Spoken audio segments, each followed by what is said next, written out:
Bien, mesdames et messieurs, bonjour à toutes et à tous. Je suis heureux, par l'intermédiaire de la presse, de m'adresser une nouvelle fois aux Françaises et aux Français avec quelques mots spontanés au moment où j'ai remis la démission du gouvernement.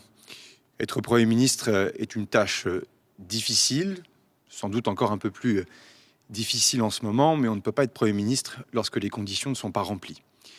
Depuis 3 semaines, pourtant, j'ai tenté de bâtir les conditions pour lesquelles nous pourrions faire adopter un budget pour la France, pour l'État, mais aussi pour la sécurité sociale et répondre à quelques urgences importantes qui ne peuvent pas attendre 2027, l'élection présidentielle. Je ne veux pas toutes les citer, mais on le sait, sécurité du quotidien, les questions liées au pouvoir d'achat et au travail, la Nouvelle-Calédonie, les armées, dans un contexte international difficile, et tant d'autres sujets.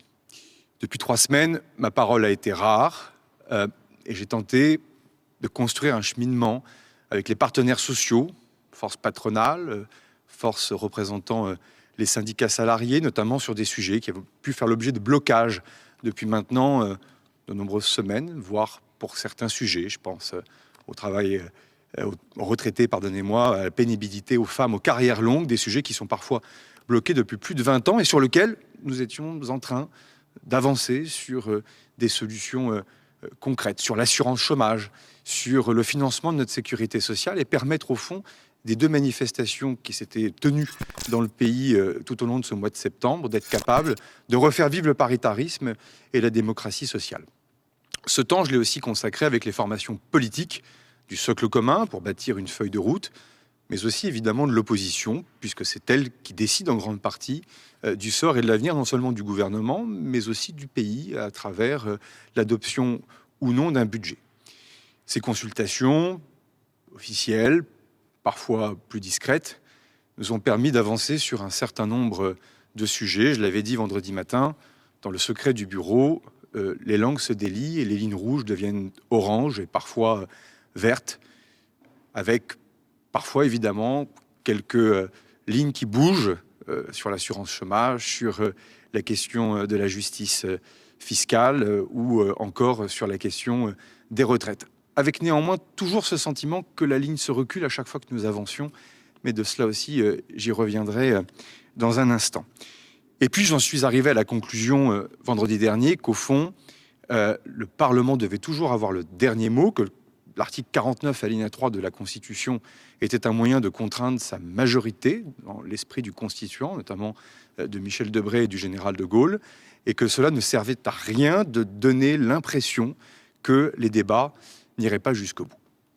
En ce lundi matin, les conditions n'étaient plus remplies pour que je puisse exercer ces fonctions de Premier ministre et permettre au gouvernement d'aller devant l'Assemblée nationale demain.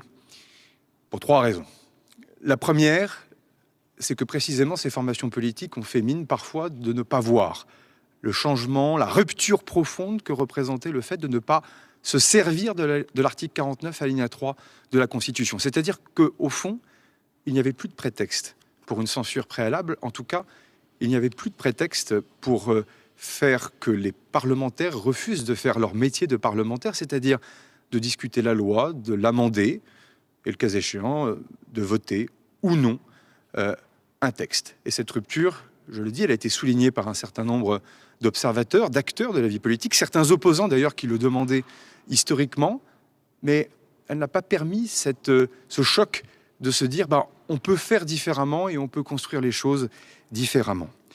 La deuxième des choses, c'est que les partis politiques continuent d'adopter une posture comme s'ils avaient tous la majorité absolue à l'Assemblée nationale. Et au fond, je me suis retrouvé dans une situation dans laquelle j'étais prêt à des compromis, mais chaque parti politique veut que l'autre parti politique adopte l'intégralité de son programme. C'est vrai des formations parfois du socle commun, c'est vrai aussi des oppositions. Or, nous l'avons dit, pas de coalition large, c'est un choix qui a été fait par les différentes formations politiques de l'opposition, de ne pas venir avec le socle commun au gouvernement, mais de permettre les débats et d'organiser ensuite les compromis, sachant que les compromis ne sont pas la compromission. Mais pour cela, évidemment, il faut changer d'état d'esprit et ne pas vouloir appliquer l'intégralité de son projet et de son programme.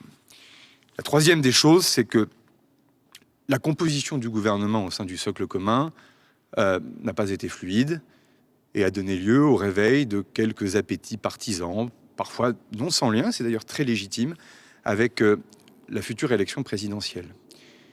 Je le dis, ou je le redis, si ce moment est le moment le plus parlementaire de la Ve République, en aucun cas il faut revoir vivre ici les mauvais moments de la Quatrième République.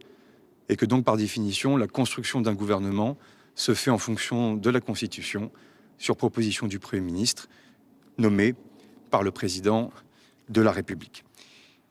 Le dernier message que je veux dire aux Français, c'est qu'au fond, et c'est un message véritablement d'espoir et d'optimisme, de caractère, je ne le suis pas toujours, mais suffirait de peu pour que ça fonctionne. J'avais dit ici même, on va y arriver, et je veux le redire, dans le secret des échanges que j'ai pu avoir, il suffirait de peu pour que l'on puisse y arriver. En étant plus désintéressé, pour beaucoup, en sachant aussi faire preuve d'humilité, peut-être aussi un peu parfois d'effacement de certains égos. Et je me suis employé, en tout cas je l'espère, à le faire. Ensuite, toujours avoir le sens de l'intérêt général et du fond. Ce qui compte, c'est ce qu'on va faire, en ayant l'humilité de considérer que certaines choses peuvent être faites avant 2027, d'autres choses seront faites ensuite, pendant le débat de l'élection présidentielle. Et au fond, il y a beaucoup de lignes rouges dans la bouche de beaucoup, en tout cas de certains, pas de tous, pas de tous. Il y a rarement des lignes vertes. Or, le principe même de bâtir un compromis entre les formations politiques, c'est d'être capable justement de conjuguer des lignes vertes et de tenir compte d'un certain nombre de lignes rouges.